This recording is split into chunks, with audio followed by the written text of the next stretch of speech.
Hoje é quinta-feira, dia 5 de março, e eu quero começar essa manhã compartilhando uma palavra contigo. Lendo o primeiro livro de Enoque, eu passei aqui pela leitura onde Enoque tem a visão do dilúvio. E Enoque intercede a Deus para que não extermine toda a humanidade, deixando a terra em devastidão total. E eu senti Deus falando comigo da seguinte forma. O livro de Êxodo narra a história de Moisés, que Deus levantou para libertar o povo de Israel do Egito. Várias vezes a gente leu aqui que Deus avisa vai destruir o povo de Israel, por causa da teimosia do povo, que insistia em adorar outros deuses. E Deus ouve a petição de Moisés para não destruir o povo. Lá no livro de Gênesis 18, a gente lê que Abraão intercedeu a Deus em favor de Sodoma e Gomorra, que estava pervertida. Ló, que estava em Sodoma e Gomorra, foi salvo pela intercessão de Abraão. Ló era sobrinho de Abraão. Deus envia anjos para Sodoma e Gomorra para salvar Ló e a sua família. Porém, a esposa de Ló virou uma estátua de sal, porque ela olhou para os bens materiais que ele estava deixando para trás.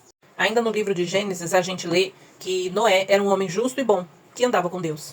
A humanidade estava tão perdida, afundada no pecado, de forma geral, e Deus manda que Noé construa uma arca porque ele vai enviar o dilúvio para destruir a humanidade. Sendo Noé um homem justo e bom, teria sua salvação garantida. Mas em obediência a Deus, pela humanidade, ele construiu a arca e enquanto ele construía, ele pregava a palavra de arrependimento à humanidade. No livro de 1 Reis, capítulo 18, a gente lê que Elias orou intensamente em favor do povo para que eles se arrependessem e voltassem para Deus, e não fossem destruindo, demonstrando assim o poder da intercessão. Em 1 Samuel 12:23, o profeta Samuel declarou que orar pelo povo era um dever, dizendo: longe de mim que eu peque contra o Senhor, cessando de orar por vós. Jonas, apesar de inicialmente relutante, sua pregação resultou na oração de arrependimento dos ninivitas, que fez com que Deus não destruísse a cidade de Nínive. A rainha Esther orou, jejuou e colocou a sua vida em risco ao entrar na presença do rei e clamar pela vida do seu povo. No livro de João, capítulo 17, Jesus é apresentado como intercessor supremo, que ora pela salvação e proteção dos seus seguidores. E você? Tem orado pelos seus vizinhos? Intercedido em favor de toda a sua família? As pessoas do seu condomínio, as pessoas do seu bairro, da sua cidade, do seu estado? Tem clamado em favor dos seus colegas de trabalho? Tem jejuado em favor da sua nação? O que você tem feito?